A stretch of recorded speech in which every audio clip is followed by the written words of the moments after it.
Students, welcome to Topper Study. देखिए आज से हम कराने वाले एडिटोरिया का बीपीएससी का प्रैक्टिस सेट 71 बीपीएससी के लिए वॉल्यूम फर्स्ट जो मार्केट में आया हुआ है। तो ये बहुत ही इंपॉर्टेंट है। इसमें देखिए 10 मॉडल प्रैक्टिस सेट है, लेकिन इसमें जो करेंट अफेयर का क्वेश्चन है उसको भी आप लोग कहीं शॉर्ट नोट जरूर बनाइएगा, यहाँ से प्रश्न आता है।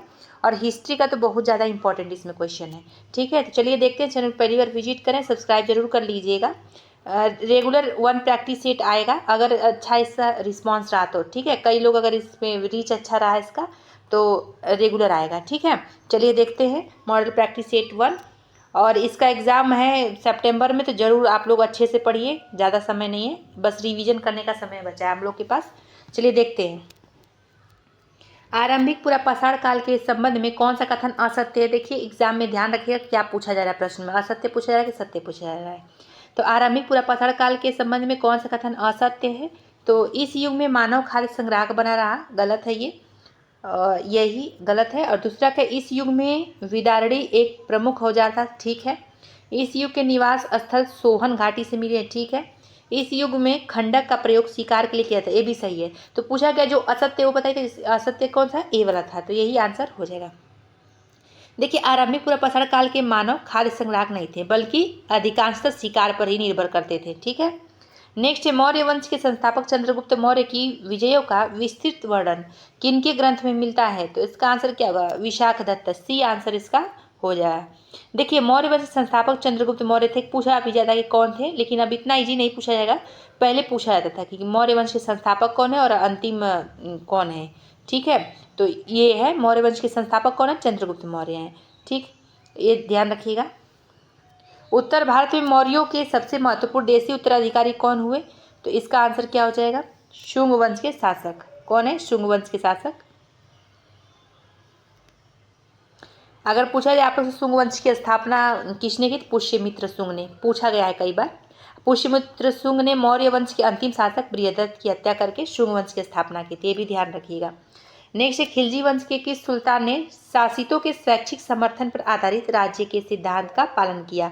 इसका आंसर क्या हो जाएगा, इसका आंसर देखिए इसमें भी क्या है, मेडाइवल से। और सब लोग सोचता है कि एंशिएंट से क्वेश्चन नहीं आता, बहुत आता है, इस टर्म आ रहा है।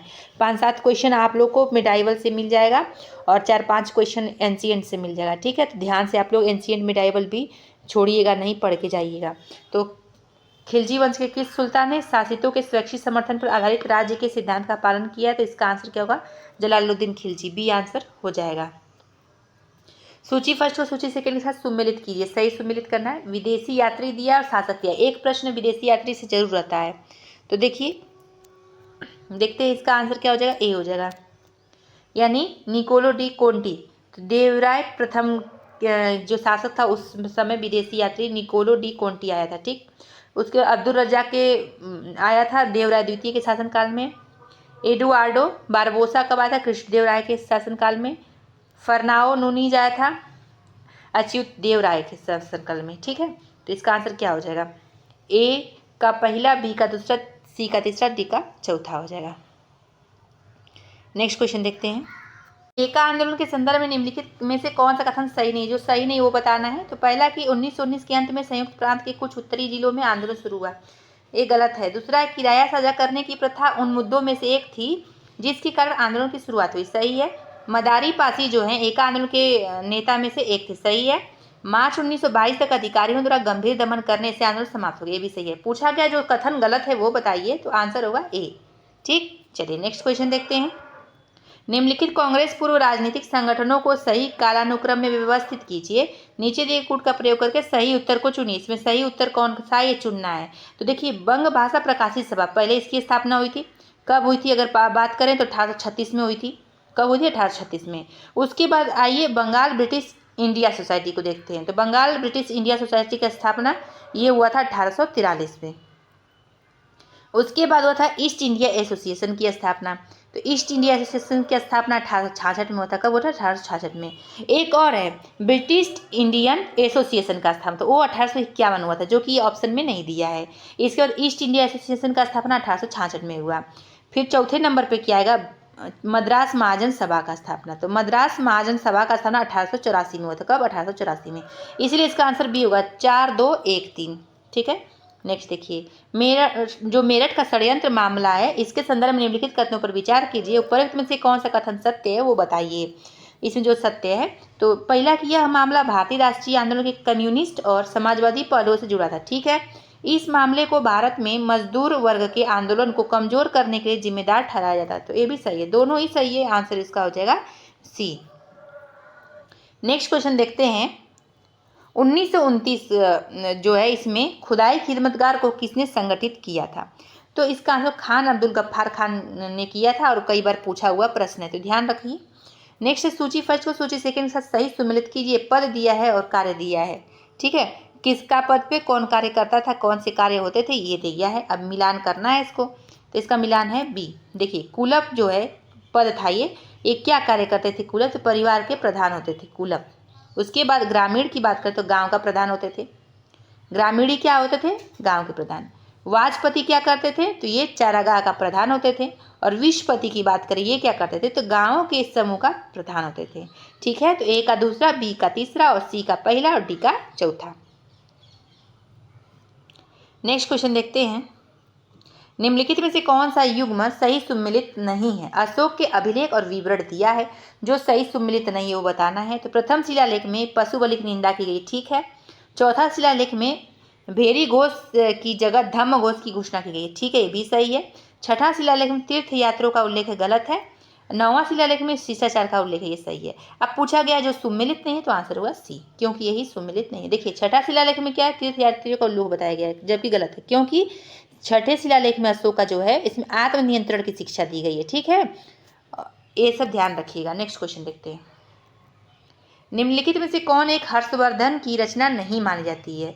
हर्षवर्धन की रचना कौन, कथा सरित सागर हर्षवर्धन की रचना नहीं है। अब ये किसकी रचना है, तो इस संस्कृत कथा साहित्य का शिरोमणि ग्रंथ है। ठीक है, इसकी रचना कश्मीर में सोमदेव ने त्रिगर्त अथवा कुल्लू कांगड़ा के राजा की पुत्री कश्मीरी के राजा अनंत की रानी सूर्यमती के मनोविनोदार्थ के मध्य संस्कृत में किया था। ठीक है, ये ध्यान रख सकते हैं। तो किसने किया था, सोमदेव ने किया था। हर्षवर्धन की रचना कौन कौन सी है, नागानंद है, प्रियदर्शिका है और रत्नावली है, ये पूछा जा सकता है। कथा सरित सागर के बारे में भी कई बार पूछा गया है, तो ध्यान रख सकते हैं। नेक्स्ट है, मोहम्मद गौरी के गुजरात आक्रमण के समय वहाँ का शासक कौन था, तो वहाँ का शासक भीम द्वितीय, ए आंसर इसका हो जाएगा। कौन था, भीम द्वितीय। नेक्स्ट क्वेश्चन देखिए, अलाउद्दीन खिलजी के बाजार नियंत्रण प्रणाली के संबंध में कौन सा युग्म सही सुम्मिलित नहीं है। तो देखिए दीवान ए रियासत बाजार नियंत्रक थे, सहना ए मंडी बाजार अधीक्षक का कार्य करते थे, वरीद ए मंडी बाजार निरीक्षक का कार्य करते थे, और उपरोक्त में से कोई नहीं। तो इसमें पूछा गया जो सुम्मिलित नहीं है, तो ऐसा कोई नहीं जो सुम्मिलित नहीं है, सारा ही सुम्मिलित है, इसलिए इसका आंसर डी हो जाएगा।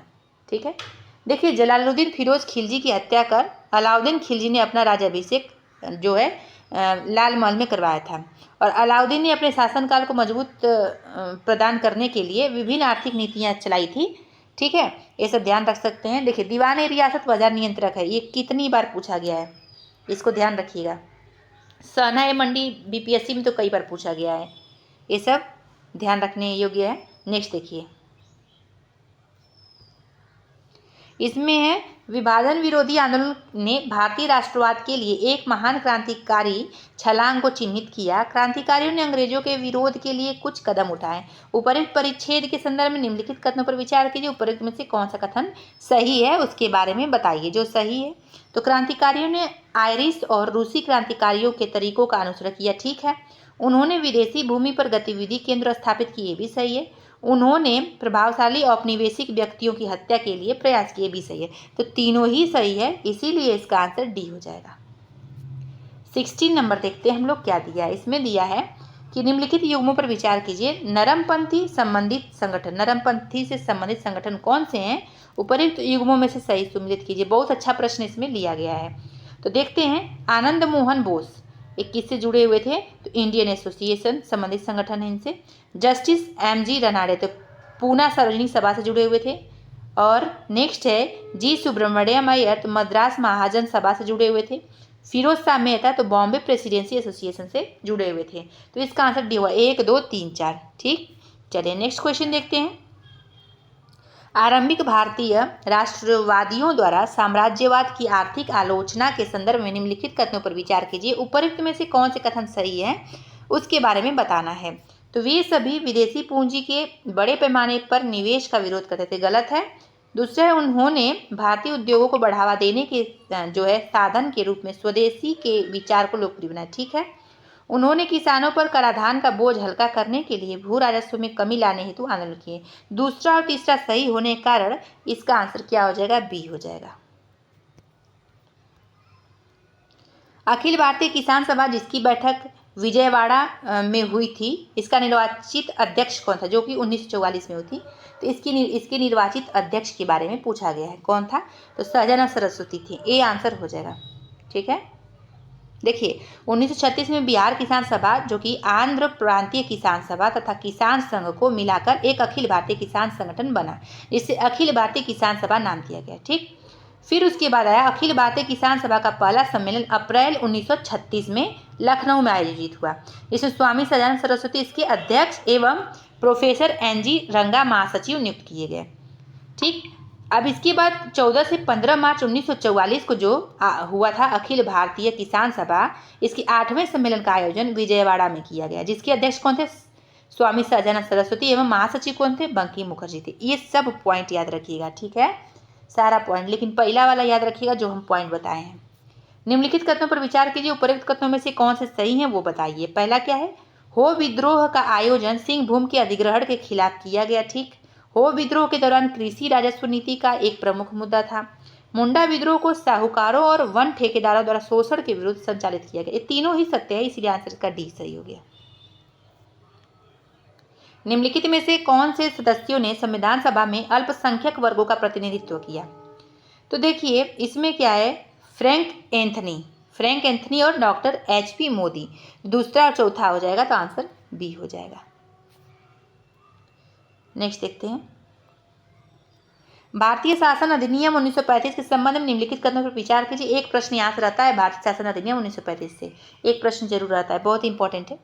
तो इसमें देखिए पूछा क्या गया है, उपरोक्त में से कौन से कथन सत्य, जो सत्य वो बताना है। पहला है 1935 का भारतीय शासन अधिनियम भारत के लिए तैयार संवैधानिक प्रस्तावों में अंतिम तथा सबसे विस्तृत दस्तावेज है, ठीक है, सही है। दूसरा, इस अधिनियम में 321 अनुच्छेद तथा 10 अनुसूचियां जो थी, सही है। इस अधिनियम की एक प्रमुख विशेषता यह थी कि इसके द्वारा भारत में सर्वप्रथम संघीय शासन प्रणाली की शुरुआत की गई, ये भी सही है। चौथा क्या है कि इस अधिनियम द्वारा शासकीय कार्यों को 3 सूचियों में विभक्त किया गया था, जिसके संघ सूची में शामिल विषयों की संख्या 58 थी, ये गलत है। इसमें सही कौन सा, पहला, दूसरा, तीसरा, ठीक है। पहला, दूसरा, तीसरा सही होने का इसका आंसर क्या हो जाएगा, डी हो जाएगा। नेक्स्ट क्वेश्चन देखते हैं, बौद्ध ग्रंथों के संबंध में निम्नलिखित कथनों पर विचार कीजिए। उपरोक्त में से कौन सा कथन सत्य वो बताइए, उसके बारे में बताना है हम लोगों को। तो देखते हैं, इसमें क्या है कि पहला है प्राचीनतम बौद्ध ग्रंथ पाली भाषा में लिखे गए थे, सही है। दूसरा है पाली भाषा कन्नौज या उत्तरी बिहार में बोली जाती थी, ये गलत है। तीसरा है महात्मा बुद्ध के पूर्व जन्मों की कथाएं जातक कराती थी, तो ये भी सही है। तो पहला और तीसरा सही होने का इसका आंसर सी होगा। देखिए दूसरा क्यों गलत है, इसमें लिखा है कि पाली भाषा कन्नौज या उत्तरी बिहार में बोली जाती थी, ये गलत है। क्योंकि जो है पाली भाषा ये क्या है, मगध में एवं दक्षिणी बिहार में बोली जाती थी, मगध यानी दक्षिणी बिहार में बोली जाती थी, ये ध्यान रख सकते हैं, ठीक है। इसमें क्या दिया है कि पाली भाषा कन्नौज या उत्तरी बिहार में बोली जाती थी, इसलिए गलत हो गया था। नेक्स्ट है, जैनुल आबिदीन की उपलब्धियों में कौन सा कथन सत्य नहीं है, जो सत्य नहीं वो बताना है। पहला, उसे बादशाह कहा जाता था, सही है। उसने लद्दाख पर मंगोल हमले को नाकाम किया, सही था। वह तिब्बत एक खुर्द को नहीं जीत पाए, गलत है। उसे कश्मीर का अकबर कहा जाता है, सही है। अब इसे पूछा जो सत्य नहीं वो बताइए, तो कौन सा सत्य नहीं था, सी वाला, और यही आंसर हो जाएगा। देखिए उसे कश्मीर का अकबर कहा जाता था, ये ऑप्शन बना के पूछ लिया था BPSC की परीक्षा में, तो इसको ध्यान जरूर रखिएगा। नेक्स्ट है 4 नंबर क्वेश्चन, देखिए अस्थायी बंदोबस्त के कारण कौन सी समस्या उत्पन्न हुई थी। तो इसमें देखते हैं, कंपनी ने जो राजस्व तय किया वह इतना अधिक था कि उसको चुकाने में जमींदारों को बहुत परेशानी हो रही थी, सही है। दूसरा, जो जमींदार राजस्व चुकाने में असमर्थ हो जाता था उसकी जो जमींदारी छीन ली जाती थी, ये भी तो सही है। इस व्यवस्था में जमींदारों की स्थिति में तो सुधार आया, किंतु कंपनी को कोई लाभ नहीं हुआ, ये भी सही है। इसीलिए आंसर इसका डी हो गया। उपरोक्त तो सभी कथन सही हैं, ठीक है। नेक्स्ट क्वेश्चन देखते हैं 25। खुर्दा विद्रोह के संबंध में निम्नलिखित में से कौन सा कथन सत्य है? बहुत इंपॉर्टेंट ये क्वेश्चन है। तो पहला कि यह विद्रोह 1990 में हुआ था, ये गलत है, ठीक है। और दूसरा कि इसका नेतृत्व बख्शी जगबंधु ने किया था, सही है। पाइका ने थाने और अन्य सरकारी प्रतिष्ठानों पर हमला किया, सही है। इस विद्रोह में रैयत एवं जमींदार दोनों शामिल हुए, ये भी सही है। तो दूसरा, तीसरा, चौथा सही होने का इसका आंसर बी हो जाएगा। अब देखते हैं इसका जो हुआ था विद्रोह कब हुआ था, इम्पोर्टेंट पूछा जाता है। देखिए यह 1817 ईस्वी में हुआ था, ठीक है। और कहाँ पे हुआ था? उड़ीसा में पाइका जो जाति हैं इनके द्वारा किया गया था, ये इसको ध्यान रख सकते हैं। देखिए ये जो है यहाँ से ऑप्शन से प्रश्न बन सकता है, ठीक, तो इसको ध्यान रखिएगा। और नेक्स्ट क्वेश्चन चलते हैं 26। B.R. अम्बेडकर को भारत में दलित आंदोलन का जनक माना जाता है। उनके संबंध में निम्नलिखित में से कौन सा कथन असत्य है? देखिए जो पूछा क्या क्या है, असत्य बताना है। तो पहला कि उनका जन्म महार परिवार में हुआ था, ठीक है। वर्ष 1931 में उन्होंने मंदिर में प्रवेश आंदोलन शुरू कर दिया, गलत। वे हिंदू धर्म में समानता और जातिवाद की अनुपस्थिति को लागू करना चाहते थे, सही है। अब इसमें पूछा जो असत्य वो बताइए, तो असत्य कौन सा था? बी वाला था। देखिए इसमें जो है उतना डिटेल में तो नहीं पूछा कितने सन में ये मंदिर प्रवेश आंदोलन शुरू किए थे, लेकिन ये सब पूछ सकता किस परिवार में इनका जन्म हुआ था। नेक्स्ट देखिए, स्वदेशी आंदोलन के परिणाम स्वरूप क्या परिवर्तन हुए थे? तो पहला कि जो है अनेक कपड़ा मिले, साबुन और माचिस के कारखाने, हैंडलूम के उद्यम तथा राष्ट्रीय बैंक और बीमा कंपनियां खुली, ठीक है। दूसरा, राष्ट्रवादी काव्य, गद्य और पत्रकारिता का विकास हुआ, ठीक है। 15 अगस्त 1906 को एक राष्ट्रीय शिक्षा परिषद की स्थापना की गई, सही है। तो सभी सही होने का इसका आंसर डी हो जाएगा। नेक्स्ट क्वेश्चन चलते हैं 28। गांधी इरविन समझौते के संदर्भ में कौन सा कथन असत्य है? देखिए गांधी इरविन समझौता से जरूर प्रश्न आता है, इसको हल्के में नहीं लेना है। देखिए इसका क्या है, जो असत्य वो बताना है। तो इसमें की सरकार हिंसक तथा अहिंसक सभी प्रकार के राजनीतिक बंदियों को रिहा करने पर सहमत हुई, गलत है, ये सभी लोग को नहीं हुई थी। दूसरा, इस समझौते में नमक बनाने का अधिकार तथा विदेशी वस्त्रों और शराब की दुकान पर धरना देने के अधिकारों को समाप्त कर दिया गया, ये भी गलत है, इसलिए आंसर इसका सी हो जाएगा। दोनों ही गलत है। देखिए गांधी इरविन समझौता का जो मुख्य बिंदु क्या था, 2-4 बिंदु याद रखिए जो आता है परीक्षा में। ये हिंसात्मक जो हुआ था गतिविधियों में लिप्त लोगों को छोड़कर सभी राजनीतिक बंदियों जैसे कि अहिंसक गतिविधि में जो जो शामिल थे उनको रिहा करने की बात कही गई थी, ठीक है। दूसरा पॉइंट इसमें हुआ कि विदेशी वस्त्रों के बहिष्कार और शराब की दुकानों पर धरना तथा शांतिपूर्ण विरोध करने को स्वीकृति भी दी गई थी। तीसरा, कांग्रेस ने सविनय अवज्ञा आंदोलन को स्थगित करके द्वितीय गोलमेज सम्मेलन में भाग लेने पर अपनी सहमति जताई थी। ये तीसरा जो पॉइंट बताया है यहाँ से प्रश्न बना हुआ है बीपीएससी में, ठीक। नेक्स्ट क्वेश्चन देखिए, जवाहरलाल नेहरू के संबंध में निम्नलिखित कथनों पर विचार कीजिए, उपरोक्त में से कौन सा कथन सत्य है वो बताइए। तो पहला है कि नेहरू लीग अगेंस्ट इंपीरियलिज्म की एग्जीक्यूटिव काउंसिल के सदस्य थे, सही है। दूसरा है कि उन्होंने वर्ष 1927 का अध्यक्षीय भाषण प्रस्तुत किया, गलत है। पहला केवल सही होने का इसका आंसर ए हो जाएगा, ठीक है। देखिए उन्होंने जब वर्ष 1927 के ब्रुसेल्स सम्मेलन में स्थापित लीग अगेंस्ट इंपीरियलिज्म की एग्जीक्यूटिव काउंसिल के सदस्य के रूप में नेहरू ने चुनाव मतलब गया था इनको, नेहरू को, ठीक है। क्योंकि जवाहरलाल नेहरू वर्ष 1927 के जो ब्रुसेल्स सम्मेलन में भाग लिए थे, ना कि अध्यक्षीय भाषण प्रस्तुत किया था, ठीक। किस सम्मेलन में भाग लिए थे? ब्रुसेल्स सम्मेलन में। तो ब्रुसेल्स सम्मेलन का प्रश्न आ सकता है। नेक्स्ट देखिए, नेक्स्ट क्वेश्चन क्या है कि 1857 के विद्रोह के बाद ब्रिटिश प्रांतीय प्रशासन में लाए गए सुधारों के संबंध में निम्नलिखित कथनों पर विचार कीजिए, उपरोक्त में से कौन सा कथन असत्य है। पहला है, प्रांतों को निश्चित अनुदान देने की व्यवस्था 1882 ईस्वी में समाप्त कर दी गई। दूसरा है, केंद्रीय और प्रांतीय वित्त को अलग करने की दिशा में पहला कदम 1870 ईस्वी में लॉर्ड मेयो ने उठाया था। तो ये दोनों ही सत्य है, लेकिन पूछा क्या गया कि असत्य बताइए, तो कोई असत्य इसमें नहीं है, दोनों कथन सत्य है, कोई असत्य नहीं है, इसीलिए आंसर इसका डी1, न तो एक असत्य है और न ही दो असत्य है, ठीक। चलिए नेक्स्ट देखते हैं, निम्नलिखित में से कौन सा विकल्प मौलिक अधिकारों का सबसे सटीक वर्णन है। तो इसको पहले ऐसा क्वेश्चन है तो पहले सब पढ़ना चाहिए कि कौन सबसे सटीक है। देखिए पहला है, किसी व्यक्ति को प्राप्त समस्त अधिकार, नहीं। कानून द्वारा नागरिकों को प्रदत्त समस्त अधिकार, संविधान द्वारा प्रदत्त और सुरक्षित समस्त अधिकार, ये हो सकता है। संविधान द्वारा प्रदत्त वे अधिकार जिन पर कभी प्रतिबंध नहीं लगाया जा सकता, कभी इसमें दे दिया तो ये गलत हो जाएगा, ठीक है। इसमें सही क्या है? सी। एग्जाम में भी ऐसे ही एलिमिनेट करिए जो समझ में आपको ना आए। नेक्स्ट क्वेश्चन है 32। इसमें देखते हैं, इसमें क्या है कि जनजातीय क्षेत्रों के संरक्षण और ऐसे क्षेत्रों के निवासियों की आदिम जीवन पद्धति की रक्षा करने हेतु किन राज्यों से संबंध राज्यपालों को स्वविवेकाधिकार प्रदान किए गए।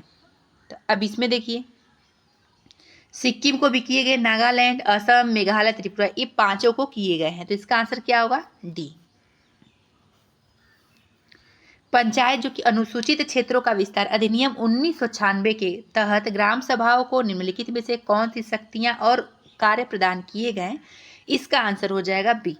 देखिए, ग्रामीण बाजारों के प्रबंधन भी किए गए, शराब के उत्पादन, आसवन और निषेध को नियंत्रित करने का अधिकार, स्थानीय विवादों का समाधान करने का अधिकार, ये तीनों किए गए, इसीलिए आंसर इसका क्या होगा? बी सही होगा।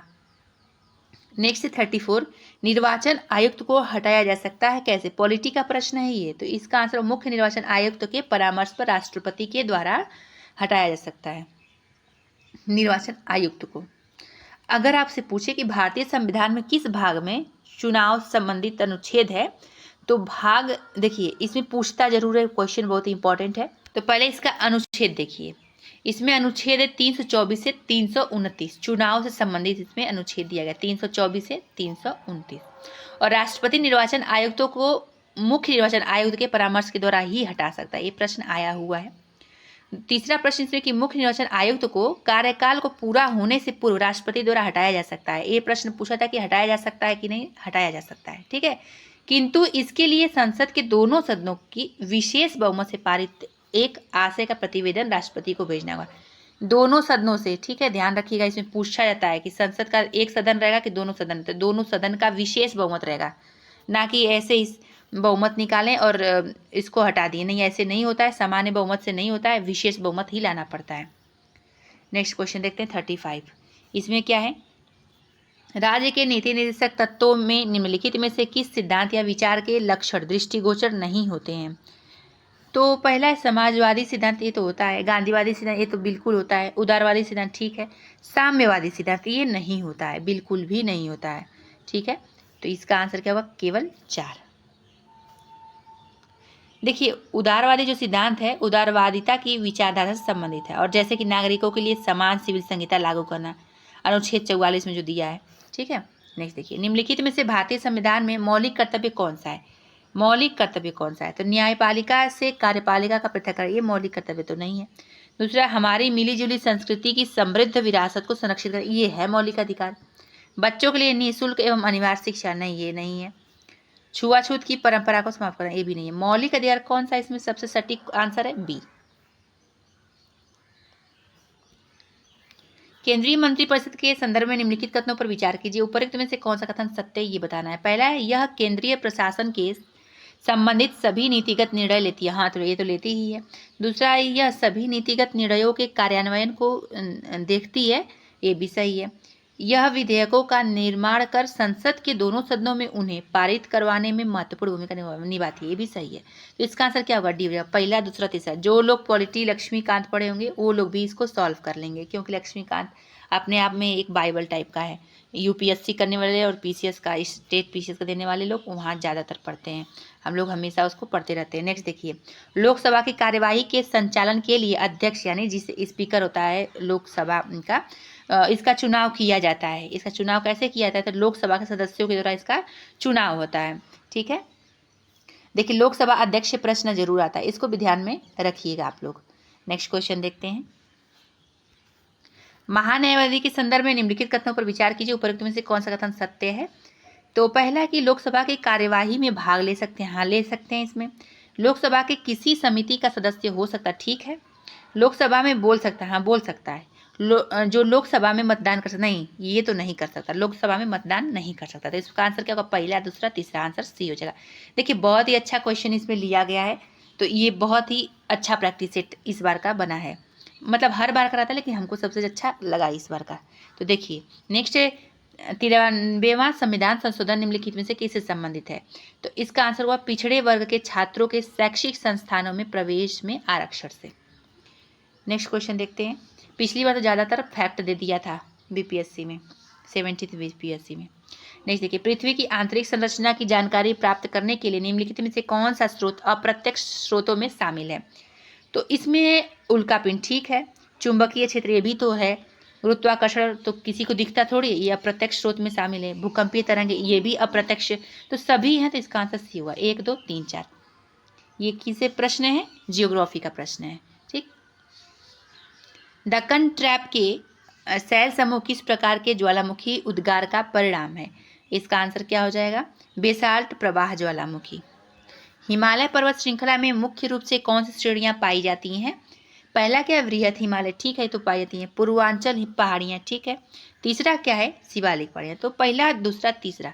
गारो पहाड़ियां नहीं, खासी और महादेव पहाड़ियां ये भी नहीं, तो पहला दूसरा तीसरा कहाँ पे? ए आंसर हो जाएगा। नेक्स्ट क्वेश्चन देखते हैं, इसमें देखिए क्या दिया है। हिमालयी नदियां अपने प्रवाह के क्रम में मध्य एवं निचले भागों में किस प्रकार की आकृति का निर्माण नहीं करती हैं? तो देखिए, गोखुर झील इसका तो करती हैं, विसर्प नदियाँ ये भी करती हैं, गुफित वाहिका ये भी करती हैं, इनमें से कोई नहीं, यानी इनमें से ऐसा कोई नहीं है जिसका निर्माण नहीं करती हैं, इस सब का करती हैं। और ये एनसीईआरटी में दिया हुआ प्रश्न है, ठीक है। एनसीईआरटी जो लोग पढ़ लेंगे, देखिए आप लोग को एनसीईआरटी 6 to 12 तक पढ़ना चाहिए, लेकिन अगर आप लोग को टाइम कम है तो आप लोग 11 का जो एनसीईआरटी है उसको पढ़ लेंगे, ज़्यादातर क्वेश्चन वहाँ से सॉल्व हो जाएगा। नेक्स्ट देखिए, शीतोष्ण कटिबंधीय प्राकृतिक वनस्पति भारत के किस क्षेत्र में पाई जाती है? तो ये पश्चिमी हिमालय क्षेत्र में पाई जाती है, ठीक है। नेक्स्ट है, भारत के किस राज्य में वन्य जीव अभ्यारण्य सबसे अधिक संख्या में है? ये सबको मालूम, महाराष्ट्र में। करेंट में प्रश्न रहता है और एनसीईआरटी में भी दिया है। नेक्स्ट है कि भारत में आने वाले भूकंपों के संबंध में कौन सा कथन सही नहीं है? जो सही नहीं वो बताना है। पहला, लातूर का भूकंप वर्ष 1993 में आया था, यह क्षेत्र प्रायः भूकंप मुक्त है, ठीक है, ये तो सही है। दूसरा है, लातूर के भूकंप का कारण जलाशय जनित चट्टानी दरार थी, नहीं। कोयना बांध क्षेत्र के भूकंप का कारण भारतीय प्लेट का खिसकना था, ये भी नहीं है। तो इसमें जो सही नहीं है वो बताना है, तो बी और सी सही नहीं है। वैसे ये आएगा नहीं प्रश्न, क्योंकि इतना भी डीपली नहीं पूछेगा बीपीएससी। नेक्स्ट क्वेश्चन देखते हैं, सूर्यताप का पृथ्वी की सतह पर स्थानिक वितरण के संबंध में कौन सा कथन सही नहीं है? पहला है, उष्णकटिबंधीय की अपेक्षा विषुवत वृत्त पर कम मात्रा में सूर्यताप प्राप्त होता है, गलत है। मतलब कौन सा सही नहीं है, ठीक है, इस ऑप्शन के अनुसार ये तो सही है। समान अक्षांश पर स्थित होने के बावजूद महाद्वीपीय भाग महासागरीय भाग की अपेक्षा अधिक सूर्यताप प्राप्त करती है, हाँ ये तो करते हैं। शीत ऋतु में मध्य एवं उच्च अक्षांशों पर ग्रीष्म ऋतु की अपेक्षा अधिक मात्रा में सूर्यताप होता है, गलत है। जो सूर्यताप है, सर्वाधिक सूर्यताप उपोष्ण कटिबंधीय मरुस्थलों में प्राप्त होती है, ये भी सही है। अब पूछा है जो कथन सही नहीं वो बताइए, तो इसमें जो सही नहीं है कौन सा? सी वाला, यही आंसर हो जाएगा। देखिए ये क्या है, ए बी एनसीईआरटी से आप लोग एलिमिनेट करके आप लोग क्वेश्चन लगा सकते हैं। एनसीईआरटी बहुत ही मस्ट है पढ़ना, इसको जरूरी है पढ़ना, जरूर पढ़िएगा आप लोग। अभी तो अब एग्जाम होने वाला है, रिवीजन करिए केवल मात्र, लेकिन 72वीं के लिए जो लोग दे रहे हैं उसके लिए बता रहे हैं। नेक्स्ट देखिए, निम्नलिखित में से कौन सा कारक महासागरीय तल के तापमान के वितरण को प्रभावित करता है? तो इसमें देखिए, महासागरीय धाराएं ये तो करता ही है, देशांतरी धाराएं नहीं, ये तो नहीं करेगा, देशांतरी धाराएं नहीं करता है, ठीक है। और नेक्स्ट है, सनातन पौने, ठीक है। स्थल एवं जल का असमान वितरण, ठीक है, ये भी है। तो पहला तीसरा चौथा हो जाएगा, तो इसका आंसर क्या होगा? सी। देखिए हमको इसमें थोड़ा सा डाउट है, क्योंकि देशांतरी धाराएं हम पढ़े थे कि करता है, लेकिन इसमें दिया है नहीं करता आंसर में, इसमें डाउट है। लेकिन बुक में आंसर क्या दिया था? सी दिया था, ठीक है। चलिए नेक्स्ट देखते हैं, भारतीय मानसून के विषय में निम्नलिखित कथनों पर विचार कीजिए, उपरोक्त में से कौन सा कथन सही है? इसको देखते हैं। भारत के पश्चिमी तट पर होने वाली वर्षा पर अफ्रीका के पूर्वी तट के साथ विषुवतीय जेट स्ट्रीम का प्रभाव होता है, हाँ होता है। तो जेट स्ट्रीम से प्रश्न आया है। सूर्य के उत्तरायण होने के कारण तिब्बत के पठार के ऊपर की वायु गर्म होती जाती है, गलत। ग्रीष्म ऋतु में भारतीय प्रायद्वीप पर भूमध्य सागरीय जेट धाराओं का प्रभाव होता नहीं, पहला ही सही है केवल, तो ए आंसर हो जाएगा। नेक्स्ट देखिए, ज्वालामुखी से प्रश्न आया, शिल्ड ज्वालामुखी के संबंध में निम्नलिखित में से कौन सा कथन असत्य है? पहला है, यह ज्वालामुखी बेसाल्ट से निर्मित होते हैं, सही है। हवाई द्वीप की ज्वालामुखी इसके सबसे अच्छे उदाहरण, ठीक है। यह ज्वालामुखी अधिक विस्फोटक होते नहीं, इस ज्वालामुखी के निकास पर सिंडर शंकु का निर्माण होता है, हाँ होता है। अब इसमें पूछा जो असत्य है, तो असत्य कौन सा बताए थे? सी वाला, यही आंसर हो जाएगा। क्योंकि सील्ड ज्वालामुखी में लावा अधिक तरल होता है और ये मुख्यतः बेसाल्ट निर्मित होते हैं, ठीक है। और बेसाल्ट निर्मित ये होते हैं। अधिक तरल लावा के कारण ज्वालामुखी का तीव्र ढाल नहीं बन पाता है और ऐसे ज्वालामुखी में उद्गार के समय में विस्फोट नहीं होता है। तो जो लोग ज्वालामुखी पढ़े होंगे वो लोग जरूर इसको सही कर लेंगे। 11 क्लास के एनसीईआरटी में बहुत अच्छे से समझाया है। नेक्स्ट देखिए, निम्नलिखित कथनों पर विचार कीजिए, उपरोक्त में से कौन सा कथन सही है। तो पहला, अटलांटिक महासागर की तुलना में प्रशांत महासागर में तापमान का वार्षिक परिसर अधिक है, ठीक है। दक्षिणी गोलार्ध की तुलना में उत्तरी गोलार्ध में तापमान का वार्षिक परिसर अधिक है, ये भी सही है। दोनों ही सही है, आंसर इसके लिए सी हो जाएगा। नेक्स्ट देखते हैं, फास्ट करते हैं हम लोग। निम्नलिखित में से कौन सा कथन असत्य है। पहला, हिमालय की महत्वपूर्ण स्थलाकृतियां शिवालिक और दून है, ठीक है। वृहत हिमालय की घाटियों में भोटिया प्रजाति के लोग निवास करते हैं। ऊंचाई पर स्थित घास के मैदान को बुग्याल कहा जाता है। फूलों की घाटी हिमालय क्षेत्र में स्थित है, गलत है। बस इसमें जो असत्य है कौन सा, डी वाला। देखिए, फूलों की घाटी जो है ये सबको मालूम है कहाँ पे होगा, कहाँ पे होगा। तो देखिए, फूलों की घाटी जो है उत्तराखंड में विद्यमान है, जो अपनी जैव विविधता के लिए प्रसिद्ध है। कहाँ पे है, उत्तराखंड, फूलों की घाटी। नेक्स्ट, निम्नलिखित कथनों पर विचार कीजिए। निम्नलिखित कथन कौन कौन से, उस पर विचार करना है और उसमें कथन सही बताना है। पहला है, हिमालयी क्षेत्र की नदियों का मार्ग टेढ़ा मेढ़ा और ये अपना मार्ग बदलती रहती है, ठीक है। कोसी नदी पर्वतों के ऊपरी भाग से भारी मात्रा में अवसाद लाकर अपना मार्ग अवरुद्ध करती है, ठीक है। कोसी नदी मैदानी भाग में सर्पाकार रूप से प्रवाहित होती है, भी सही है। तो पहला, दूसरा, तीसरा सही होने का डी आंसर इसका सही हो जाएगा। आप देखिए, निम्नलिखित झीलों में से कौन सी लैगून झील है। लैगून झील के बारे में पूछा जा रहा है। पहला इसमें क्या है, चिल्का झील, ठीक है। दूसरा है उलर झील, नहीं। पुलिकट झील, कोलेरू झील, ये पहला, तीसरा, चौथा है, कहाँ दिया है, डी आंसर हो जाएगा। देखिए, चिलिका, पुलिकट और कोलेरू झील लैगून झीलें हैं और उलर झील जो है जम्मू एवं कश्मीर केंद्र शासित प्रदेश में है। उलर झील का निर्माण भूगर्भिक क्रियाओं से हुआ है। पूछा भी जाता है किस क्रियाओं से हुआ, तो भूगर्भिक क्रियाओं से हुआ है और ये कहाँ पाया था, जम्मू एवं कश्मीर में पाया था। और यह भारत की सबसे बड़ी मीठे जल की जो है मीठा जल का प्राकृतिक झील है, ठीक है, ये ध्यान रखें। और भारत में सबसे बड़ी लैगून झील कौन सी है, तो ये चिल्का झील है। नेक्स्ट, वैश्विक वित्तीय स्थिरता रिपोर्ट निम्नलिखित में से किसके द्वारा जारी की जाती है। ये तो जरूरी है, ये पूछा भी गया है कई बार। तो इसका अंतर्राष्ट्रीय मुद्रा कोष द्वारा, IMF द्वारा किया जाता है। व्यष्टि अर्थशास्त्र जो है, इसके संदर्भ में निम्नलिखित कथनों पर विचार कीजिए और उपरोक्त में से कौन सा कथन सही है वो बताइए। इसमें जो सही है वो बताना है हम लोग को। पहला है, व्यष्टि अर्थशास्त्र आर्थिक गतिविधियों के लिए बॉटम अप दृष्टिकोण को संदर्भित करता है, ठीक है। मुद्रास्फीति और विकास की गतिशीलता को समझना व्यष्टि अर्थशास्त्र के अंतर्गत आता नहीं, केवल पहला सही है, इसीलिए आंसर ए हो जाएगा। देखिए, ज़्यादातर अर्थव्यवस्था से मतलब अर्थशास्त्र से क्वेश्चन कैसा था, इकोनॉमिक्स से, तो इसमें ज़्यादातर करेंट का प्रश्न रहेगा और बजट और आर्थिक सर्वेक्षण, ये बिहार का और नेशनल का दोनों याद कर लीजिएगा, यहीं से ज़्यादातर प्रश्न आप लोग का बन जाएगा।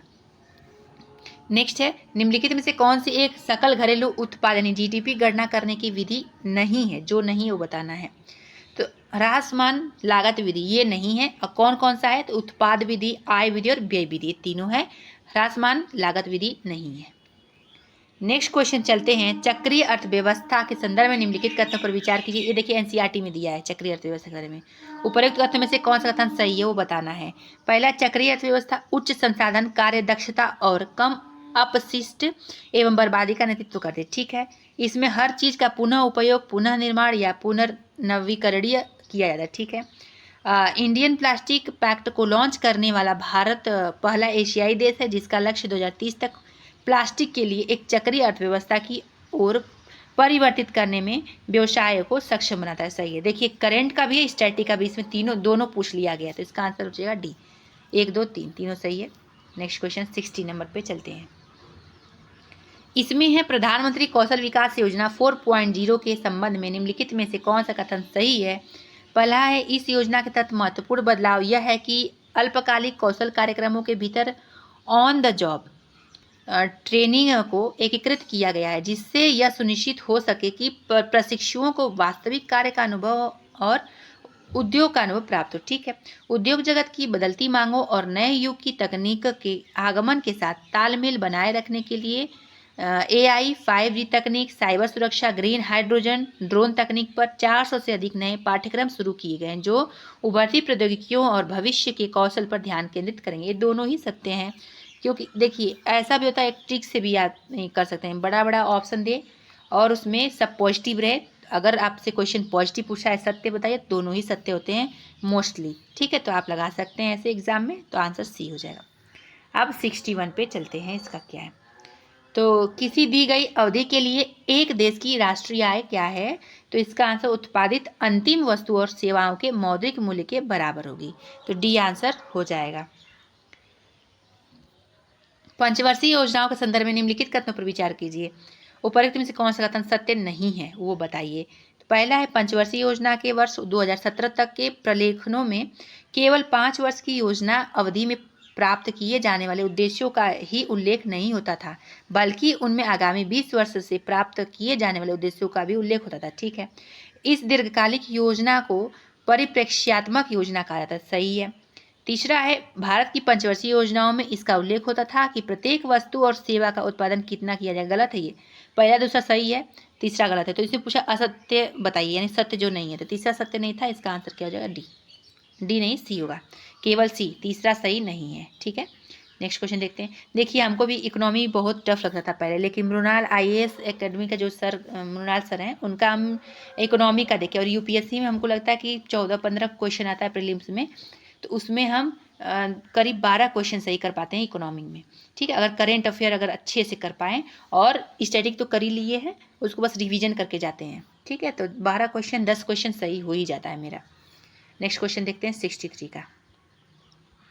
सरकारी विधियों की सीमाओं के कारण अनेक विद्वानों ने वैकल्पिक विधियों का प्रयोग करने के प्रयास के लिए किए हैं, और इनमें से एक विधि का निर्माण भारतीय मूल के अर्थशास्त्री तथा नोबेल पुरस्कार विजेता अमर्त्य सेन ने किया है, जिसे सेन सूचकांक नाम दिया जाता है। इस सूचकांक का संबंध किस सामाजिक प्रक्रिया के आकलन के लिए किया जाता है, तो आंसर होगा निर्धनता आकलन, सी आंसर इसका हो जाएगा। 64 का अगर हम लोग देखें, तो औद्योगिक नीति प्रस्ताव 1956 के संदर्भ में कौन सा कथन असत्य है। देखिए, जो गलत है वो बताना है। पहला है कि इसका लक्ष्य भारी उद्योगों पर सरकार का नियंत्रण स्थापित करना था। ठीक है, इसके अंतर्गत उद्योगों को 3 वर्गों में वर्गीकृत किया गया था। इसके अंतर्गत नए उद्योगों की अनुमति उस समय तक नहीं दी जाती थी जब तक वह सरकार से लाइसेंस प्राप्त नहीं कर लेता था। यह भी सही है। आर्थिक रूप से पिछड़े क्षेत्रों में लगाए जाने वाले उद्योगों को लाइसेंस प्राप्त करना कठिन था। ये गलत है। अब इसे पूछा जो असत्य वो बताइए, तो डी आंसर इसका हो जाएगा। ठीक है, कठिन नहीं था, आसान था उस समय भी इसमें। नेक्स्ट देखिए, चिकित्सा स्थितियों का निदान करने के लिए MRI में किसका उपयोग नहीं होता है। जिसका उपयोग नहीं होता वो एक्स किरण है। चुंबकीय क्षेत्र, रेडियो तरंग और गामा किरण, ये तीनों का होता है, लेकिन एक्स किरण का नहीं होता है MRI में। नेक्स्ट देखिए, अल्फा कण के 2 धन आवेश होते हैं, इसका द्रव्यमान लगभग बराबर होता है। किसके बराबर होता है, तो हीलियम के एक परमाणु के नाभिक के बराबर होता है। ये आपको लूसेंट में मिल जाएगा क्वेश्चन, मतलब एलिमिनेट करके आप पढ़ सकते हैं, इसको लगा सकते हैं। निम्नलिखित में से कौन सा कथन सही नहीं है, तो इसमें नाभिकीय रिएक्टर में द्रव सोडियम शीतलक के लिए प्रयोग में लाया जाता है, हाँ लाया जाता है। कैल्शियम कार्बोनेट दंत पेस्ट का एक अवयव है, गलत है, और ये सही नहीं है, तो ये आंसर हो जाएगा। NCERT से क्वेश्चन उठाया गया है। नेक्स्ट है, विषाणु सजीव एवं निर्जीव के मध्य की कड़ी होने के साथ साथ कोशिका सिद्धांत के अपवाद भी हैं, क्योंकि ये बाह्य वातावरण में अजैविक कारक होते हैं। ठीक है, यही आंसर हो जाएगा। प्रकाश सरल रेखीय पथ पर गति करता है। यदि इसके पथ में अपारदर्शी छोटी वस्तु रखी हो तो यह जो है किनारों पर मुड़ जाती है, तब इस प्रभाव को क्या कहते हैं, तो विवर्तन ही कहेंगे। प्रकाश का विवर्तन जो लोग पढ़े होंगे। कहाँ पे आंसर है, बी आंसर। ये तो आप लोग को लूसेंट में घटना चक्र में सब में मिल जाएगा, मतलब एकदम हुबहू ये प्रश्न नहीं आता, लेकिन एलिमिनेट करके आप कर सकते हैं। नेक्स्ट है, व्यावसायिक मोटरों के संदर्भ में निम्नलिखित में से कौन सा कथन सत्य है, तो इनमें विद्युत चुंबक प्रयोग होते हैं। ठीक है, इनमें कुंडली को गर्म लौह कोड पर लपेटा जाता है। ठीक है, इनकी शक्ति अधिक होती है, सही है। तो उपरोक्त में से एक से अधिक सही होने का डी आंसर हो जाएगा। नेक्स्ट देखते हैं 71, क्षारीय धातु प्रबल अपचायक है, इसका कारण बताइए, तो इसका कारण निम्नलिखित आयनन ऊर्जा। नेक्स्ट है, निम्नलिखित सूचियों को सुमेलित कीजिए। गुण दिया है और अधातु, मतलब किस अधातु के कौन से गुण हैं। धातु अधातु से एक प्रश्न जरूर रहता है, तो इसको जरूर ध्यान में रखिएगा। तो देखिए इसका आंसर पहले देख लीजिए, डी हो जाएगा। डी में क्या दिया है, सबसे हल्का अधात्विक तत्व कौन सा है, सबसे हल्का इसमें जो है हाइड्रोजन है। द्रव अधात्विक तत्व इसमें कौन सा है, तो इसमें हो जाएगा ब्रोमीन। ठीक है, अधातु जिसमें चमक होती है वो कौन सी है, किसकी बात ये कर रहा है, तो ये कर रहा है आयोडीन की बात। इसमें क्या होती है, चमक होती है आयोडीन में। नेक्स्ट है वो अधातु जो विद्युत की सर्वश्रेष्ठ चालक है, तो ग्रेफाइट है। ठीक है, तो डी आंसर हो जाएगा। तीसरा, चौथा, पहला, दूसरा। नेक्स्ट देखते हैं। देखिए ये भी लूसेंट से पूछा हुआ है, समस्थानिक वाला। समस्थानिक 6C14 संबंधित है, तो अनुरेखण तकनीक से संबंधित है। नेक्स्ट देखते हैं, किस आधार पर एक कोशिकीय होते हुए भी अमीबा को प्रोटिस्टा जगत का सदस्य जबकि राइजोबियम को मोनेरा जगत का सदस्य माना जाता है, तो केंद्रक की संरचना के आधार पर। इसको क्या करेंगे, जो लोग लूसेंट पढ़े होंगे वो लोग एलिमिनेट करके लगा सकते हैं, और जो लोग एनसीईआरटी पढ़े होंगे तो बिल्कुल लगा सकते हैं। नेक्स्ट देखिए, निम्नलिखित में से रुधिर की संरचना जो है इसके संदर्भ में असत्य कथन का चयन कीजिए। असत्य बताना है, तो इसमें दिया है रुधिर दो घटक से मिलकर बना होता है, पहला प्लाज्मा जो कि 60% होता है और एक दूसरा क्या होगा, कोशिकाएं जो कि 40% होता है। ठीक है, ये सही है।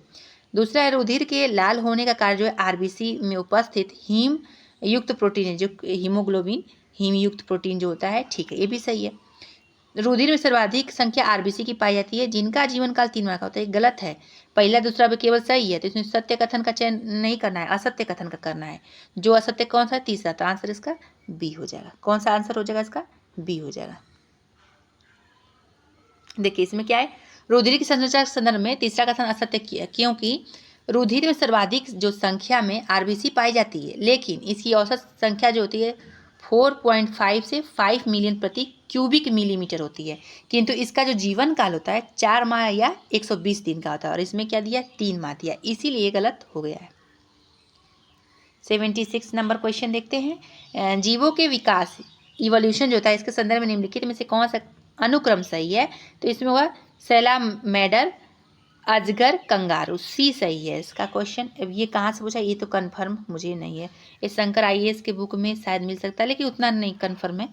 जीवों के विकास इवोल्यूशन के संदर्भ में निम्नलिखित में से कौन सा अनुक्रम सही है, सैलामेंडर, अजगर, कंगारू, ये उतना हमको भी नहीं आ रहा है। नेक्स्ट क्वेश्चन है, मानव शरीर में श्वसन वर्धक है, मानव शरीर में जो श्वसन वर्धक है वो कौन है, हीमोग्लोबिन। ये सबको मालूम, बहुत ईजी प्रश्न है और कई बार आ चुका है, प्रश्न बदल गया है लेकिन आंसर वही है।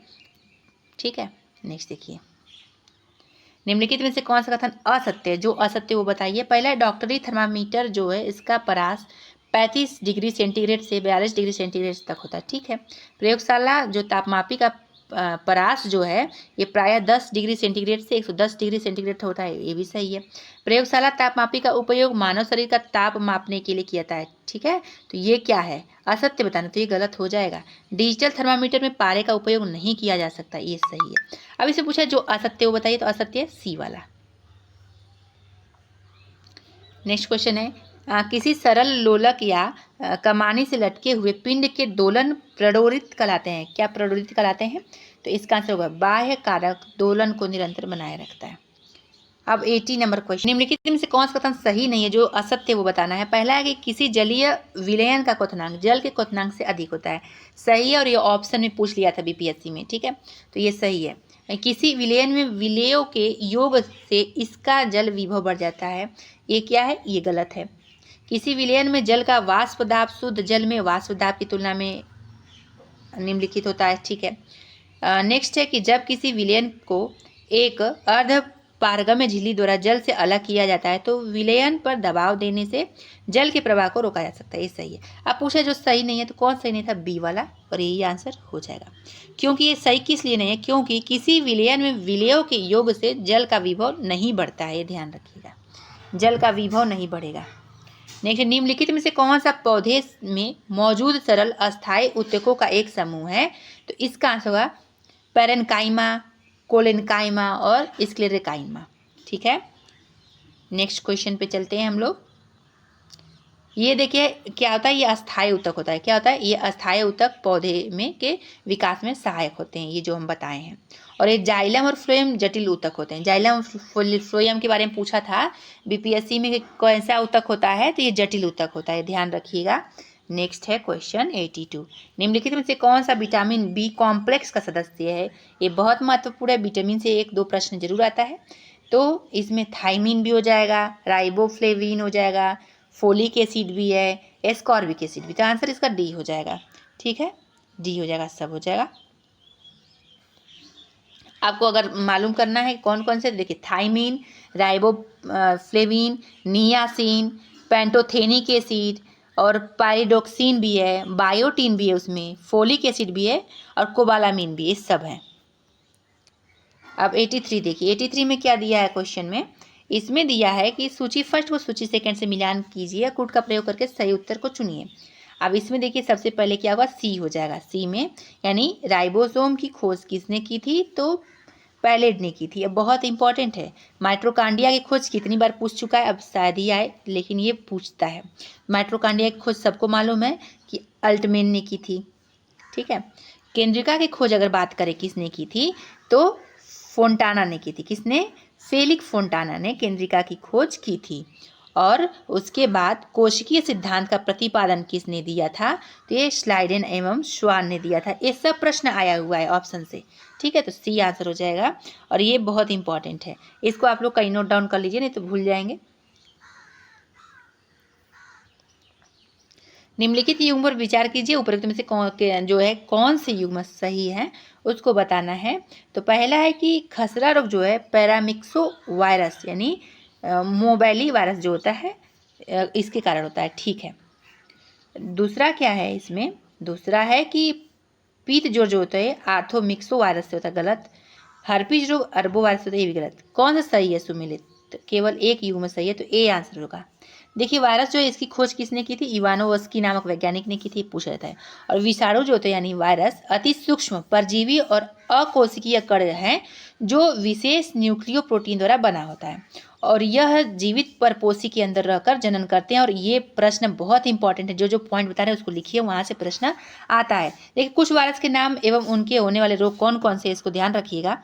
तो देखिए पैरामिक्सो वायरस जो है खसरा रोग होता है इसके कारण, अरबो वायरस के कारण पीत ज्वर होता है, हार्पिज वायरस के कारण जो होता है हर्पिज रोग होता है जो कि त्वचा संबंधी रोग होता है। आर्थोमिक्सो वायरस जो होता है इसके कारण श्वसन तंत्र संबंधी रोग होता है। ये चारों वायरस के बारे में पता कर लीजिएगा, बहुत इंपॉर्टेंट है ये सब। देखिए जितना बताते हैं पॉइंट इंपॉर्टेंट है ना, उसको नोट कर लीजिए, कहीं ना कहीं एग्जाम में आपको जरूर इंपॉर्टेंट लगेगा और आप लोग को आएगा और आप लोग सही कर जाएंगे। नेक्स्ट, निम्नलिखित में से कौन सा कथन असत्य जो गलत है वो बताइए। तो रासायनिक प्रकाशहीन क्रिया में कार्बोहाइड्रेट का निर्माण होता है, हाँ होता है। पौधों की चौड़ाई में वृद्धि एब्सिसिक अम्ल द्वारा होती है, गलत है ये। और जो सही नहीं है वही बताना, तो यही आंसर हो जाएगा, ठीक है। पौधे की चौड़ाई में वृद्धि जो है एथिलीन हार्मोन द्वारा होता है, जबकि एब्सिसिक अम्ल पौधे की वृद्धि को रोकता है। ये पॉइंट कहीं नोट डाउन कर लीजिए, ये प्रश्न आता है एग्जाम में, बहुत ही अच्छा इसमें क्वेश्चन लिया गया है। नेक्स्ट देखते हैं, कोहनी एवं घुटने की संधि निम्नलिखित में से किस अस्थि संधि का उदाहरण है।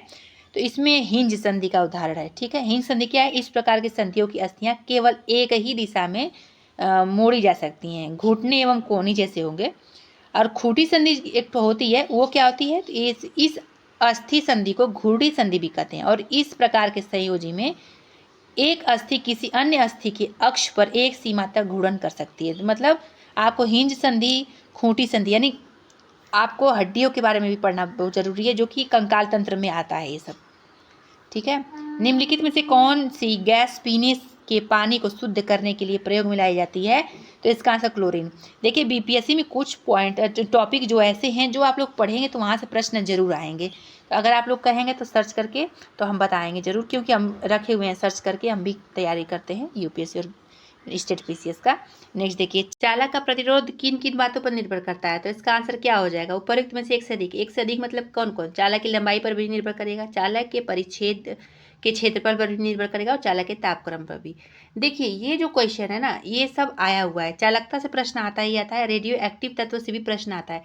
घटना चक्र अगर आप लोग लास्ट समय में रिवीजन कर लीजिए, अगर उसको नहीं रिवीजन करते तो लूसेंट जो है ना उसको रिवीजन कर लीजिए, साइंस के लिए आप लोग का बहुत अच्छा हो जाएगा, ठीक है। नेक्स्ट देखिए, निम्नलिखित में से कौन सा एक रेडियो एक्टिव तत्व नहीं है, कौन सा नहीं है, टाइटेनियम नहीं है, और प्लूटोनियम और थोरियम तो रेडियो एक्टिव तत्व है, लेकिन टाइटेनियम नहीं है। ठीक, नेक्स्ट क्वेश्चन देखते हैं 90 नंबर क्वेश्चन।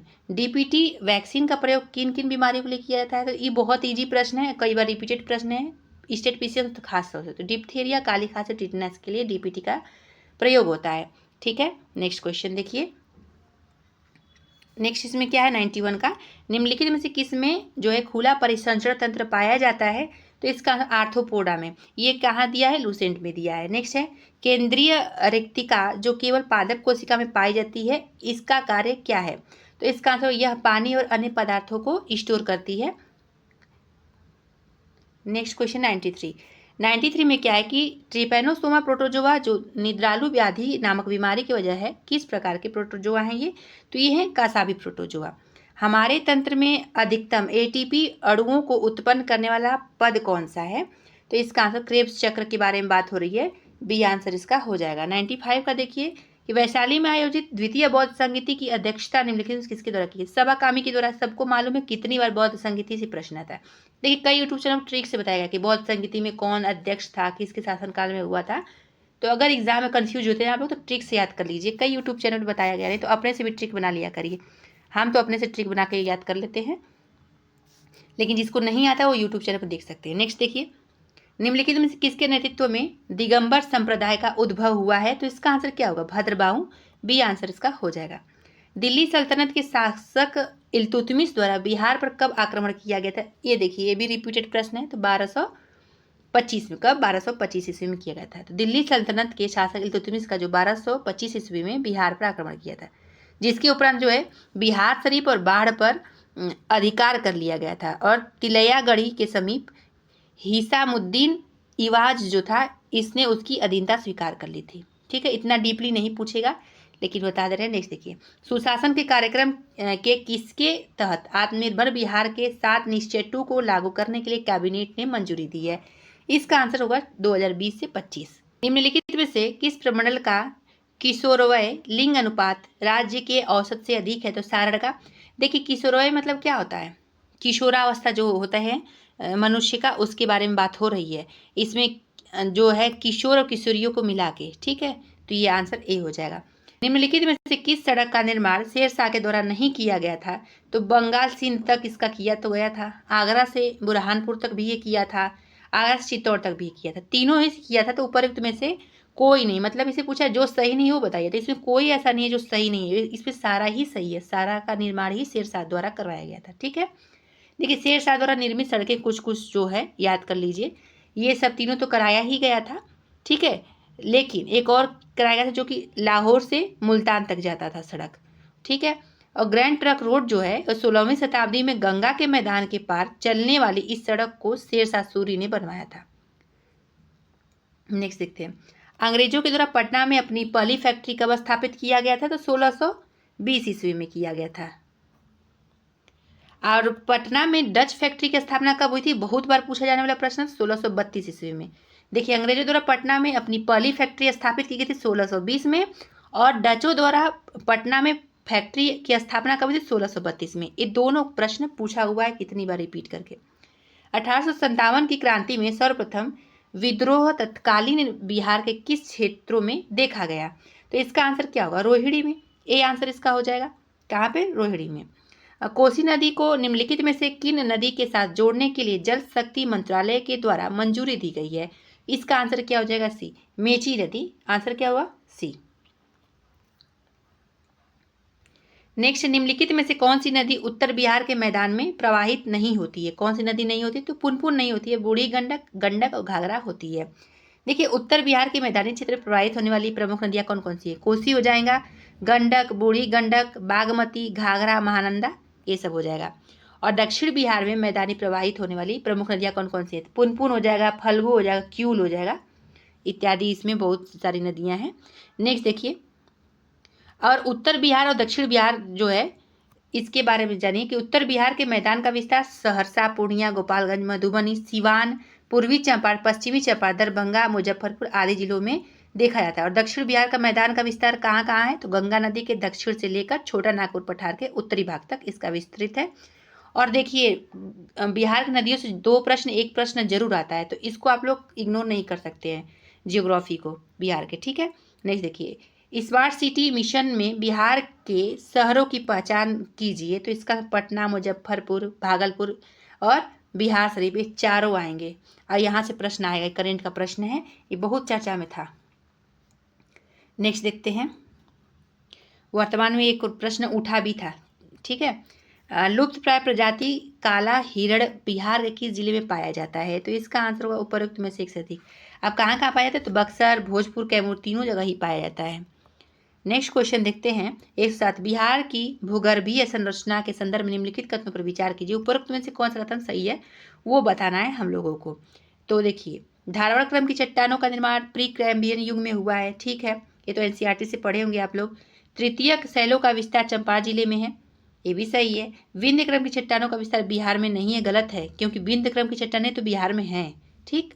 बिहार के मैदानी क्षेत्र में चतुर्थक जो है चट्टानें पाई, ये सही है। तो इसमें सही कौन कौन सा है? सत्य कथन बताना था, पहला, दूसरा, चौथा सही है। कहाँ दिया आंसर में? सी में आंसर है। नेक्स्ट देखते हैं 108। बिहार के निम्नलिखित जिलों का आरोही दशकीय जनसंख्या वृद्धि के अनुसार सही क्रम चुनिए। तो इसका आंसर होगा बी, सिवान, उसके बाद किशनगंज, उसके बाद सबसे ज़्यादा मधेपुरा हो जाएगा। 2011 की जनगणना के अनुसार ये बताया जा रहा है। नेक्स्ट है 109 नंबर का, कि 2011 की जनगणना के अनुसार बिहार के किस जिले में पुरुषों से ज़्यादा महिलाएं हैं? गोपालगंज में है। ये तो आप लोग को रटाया हुआ होगा, क्योंकि यहाँ पे और एक प्रश्न हो रहा था कि सबसे ज़्यादा उच्च साक्षरता दर कहाँ का है? तो रोहतास का है। और सबसे निम्नतम साक्षरता दर कहाँ है? तो पूर्णिया का है। ओवरऑल मिला के ये बात हो रही है, ठीक है। देखिए, जनगणना अगर एक बार बिहार का आप लोग पढ़ लेते हैं तो आप लोग को बार बार प्रश्न वहाँ से आते हैं, लेकिन अब जाति जनगणना भी जरूर पढ़ के जाइएगा। यहाँ से प्रश्न आएगा, 2 प्रश्न आएगा या 1 प्रश्न। 2001 की जनगणना के अनुसार भारत की जनसंख्या का कितना प्रतिशत जो है बिहार राज्य में निवास करती है? तो ये 8% करती। कितना? 8%। नेक्स्ट देखिए, निम्नलिखित कथनों पर विचार कीजिए, सही विकल्प को चुनना है इसमें। पहला क्या इसमें है कि DSIB का अर्थ क्या है? डोमेस्टिक सिस्टमेटिकली इम्पॉर्टेंट बैंक हो जाएगा। दूसरा, DSIB बैंकों की विफलता जो है इसका व्यापक आर्थिक प्रभाव हो सकता है, ठीक है। तीसरा है, DSIB जो घोषित बैंकों की अतिरिक्त पूंजी और विनियामक दायित्वों से छूट दी जाती है। तो इसका देखिए आंसर पूछा है जो सही है, तो सही पहला और दूसरा होगा, इसीलिए आंसर हो जाएगा ए। नेक्स्ट देखिए, ये करेंट का प्रश्न था वैसे। नेक्स्ट है, नो योर मेडिसिन ऐप किस मंत्रालय की पहल है? तो इसका आंसर खेल एवं युवा कल्याण मंत्रालय की पहल है, और ये करेंट से प्रश्न पूछा गया है। दिल्ली मेट्रो द्वारा शुरू की गई सेवाओं के संबंध में निम्नलिखित कथनों पर विचार कीजिए, सही विकल्प को चुनना है। पहला है, सी राइड्स सेवा केवल महिलाओं के लिए और महिला चालकों द्वारा संचालित की जाएगी, ठीक है। दूसरा है, राइडर सेवा सभी मेट्रो यात्रियों के लिए उपलब्ध है, चाहे वे महिला हो या पुरुष, दोनों ही सत्य है, तो इसलिए आंसर होगा सी, दोनों ही कथन सही है इसमें। 114 का देखिए, निम्नलिखित कथनों पर विचार कीजिए, सत्य कथन को चुनिए। इसमें सत्य कथन कौन कौन सा ये बताना है।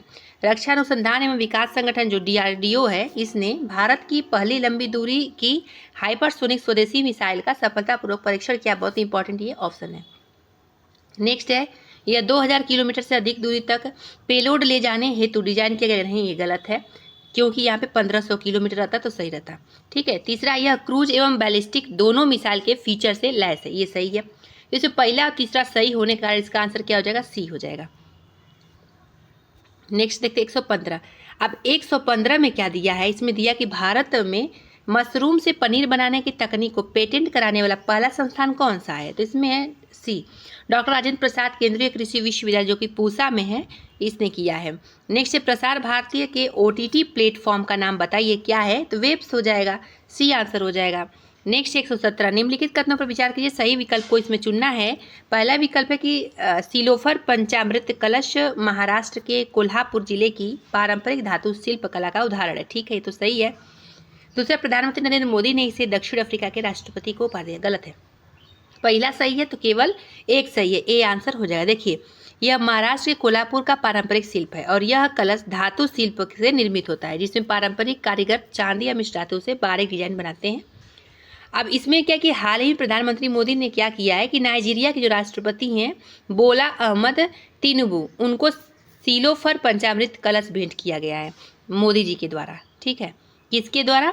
मोदी जी के द्वारा। किसको किया गया है? तो नाइजीरिया के राष्ट्रपति को, ये था उसमें। नेक्स्ट देखिए 118 क्या है कि भारत का पहला मैग्नीशियम पायलट प्लांट कहाँ स्थापित किया जाएगा? ये बहुत ही इंपॉर्टेंट है, जमशेदपुर में किया जाएगा। सी आंसर इसका हो जाएगा। ये इंपॉर्टेंट है, आ सकता है करेंट अफेयर, इसको जरूर शॉर्ट नोट कहीं बना लीजिए। बोस्टन कंसल्टिंग ग्रुप के रिपोर्ट के अनुसार निम्नलिखित कथनों पर विचार हम लोग को करना है।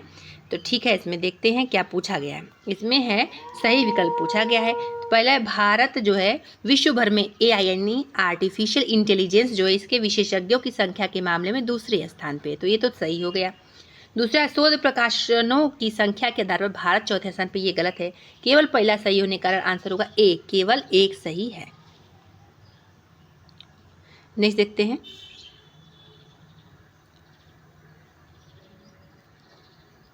भारत का पहला ऐसा डाक सर्किल कौन सा बना जिसने वेद और उपनिषदों पर विशेष आवरण जारी किया है? तो इसका आंसर क्या हो जाएगा? करंट का प्रश्न है, बिहार सर्किल बना है और बहुत इंपॉर्टेंट प्रश्न हो जाता है, यहाँ से आएगा बिहार से रिलेटेड। तो ठीक है, नेक्स्ट देखिए।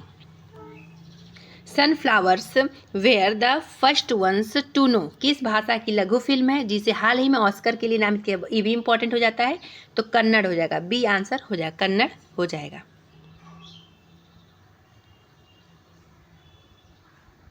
इसमें क्या है, भारतीय लोक कथाओं और परंपराओं से प्रेरित है ये, ठीक है, इसीलिए इसको नामित किया गया है। नेक्स्ट देखते हैं। निम्नलिखित कथनों पर विचार कीजिए, सही विकल्प को इसमें चुनना है, ठीक है। तो इसमें है पहला कि हैशटैग अब कोई बहाना नहीं अभियान महिला एवं बाल विकास मंत्रालय और ग्रामीण विकास मंत्रालय की एक साझेदारी है, ठीक है। दूसरा, यह अभियान विश्व बैंक के समर्थन से चलाया जा रहा है, गलत है। पहला केवल सही है, इसलिए आंसर केवल कथन एक सही है।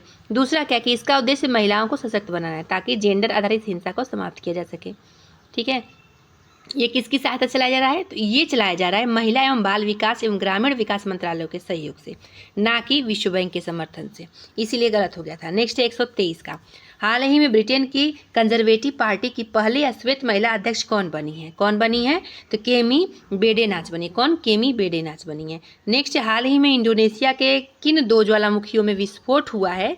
तो ये हुआ माउंट मेरापी और माउंट लियोतोबी। लाकी जानते हैं ये जो है आप लोग प्रश्न, जो ज्वालामुखी विस्फोट होता है कहाँ हुआ है, किस देश का है, यहाँ से एक प्रश्न जरूर पूछता है। बीपीएससी की परीक्षा में तो खासतौर से आप लोग उठा के प्रीवियस ईयर देखिए, वहाँ से पूछता है। अब ये पूछेगा कि कहाँ पर स्थित है। जावा द्वीप पर स्थित माउंट मेरापी है तथा जो फ्लोर्स स्थित माउंट लियोतोबी लाकी ज्वालामुखी फटा है।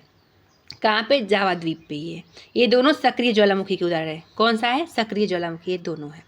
नेक्स्ट है, बिहारी योद्धा पुरस्कार योजना का प्रमुख उद्देश्य क्या है? तो इसका उद्देश्य अवैध खनन की सूचना देने वालों को सम्मानित करना। अब 126 देखिए। दुनिया के सबसे कम उम्र के फेडरेटेड शतरंज खिलाड़ी कौन है? तो इसका आंसर क्या होगा? अनीश सरकार है, ठीक है। नेक्स्ट क्वेश्चन देखते हैं। हाल ही में विवेक देवराय का निधन हो गया, उनके संबंध में निम्नलिखित कथनों पर विचार कीजिए। उपरोक्त में से कौन सा कथन सही है वो बताना है। पहला, विवेक देवराय प्रधानमंत्री की आर्थिक सलाहकार परिषद के अध्यक्ष थे, ये जरूर आ सकता है। दूसरा है, वह जो है 2015 से 2019 तक नीति आयोग के सदस्य रह चुके थे, ये भी सही है। दोनों ही सत्य है, इसीलिए आंसर होगा दोनों ही सही, सी आंसर हो जाएगा, ठीक है। चलिए नेक्स्ट क्वेश्चन देखते हैं।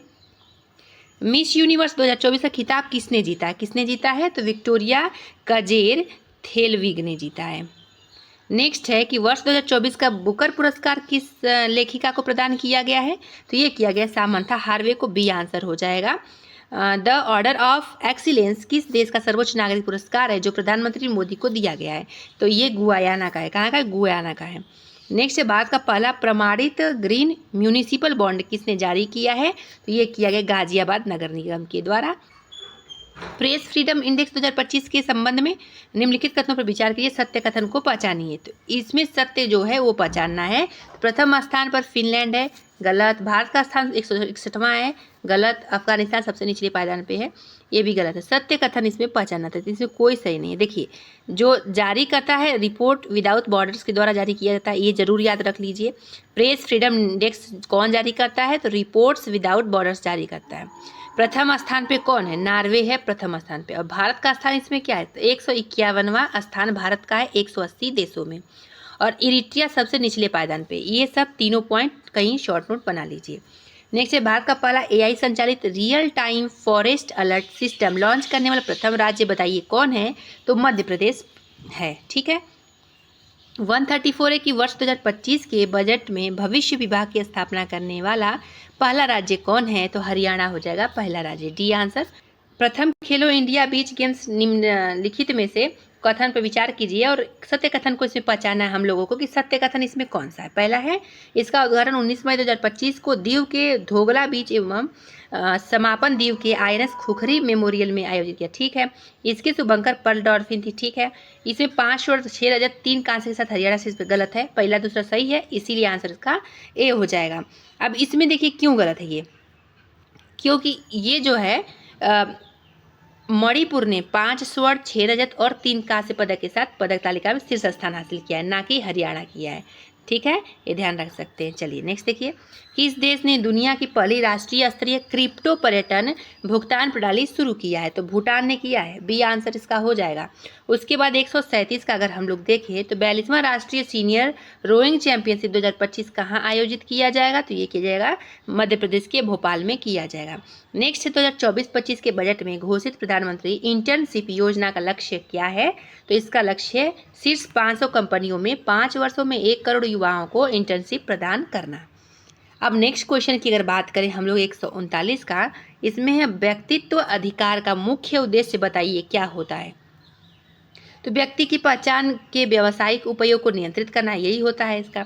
अब नेक्स्ट है कि ध्रुव नीति के संदर्भ में ध्रुव का पूर्ण रूप बताइए क्या है? तो इसका answer digital hub for reference and unique virtual address. ये पूरा याद भी नहीं करेंगे तो कुछ कुछ इसमें से याद कर सकते हैं।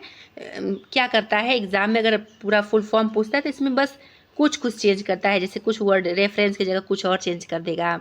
ठीक है, यूनिक की जगह कुछ और चेंज कर देगा, पूछ देगा कौन सा इसमें नहीं है या तो कौन सा है, ऐसे याद करना है। ठीक है, जरूर पूछता है इसमें से कोई नेम अगर पूर्ण रूप जरूर पूछता है, पिछली बार पूछा था 17वीं बीपीएससी में। ठीक है, अब चलिए मैथ और रीजनिंग का प्रश्न है, 10 प्रश्न इसमें आता है।